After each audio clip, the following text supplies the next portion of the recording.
చెలి మనసే శివధనుసైనది తొలి చూపుల వశమైనది వలపు స్వయంవరమైనప్పుడు గెలువనిది ఏది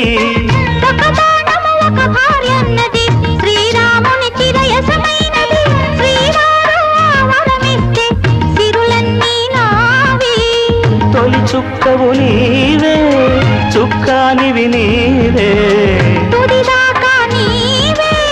మరు జన్మకు నీవే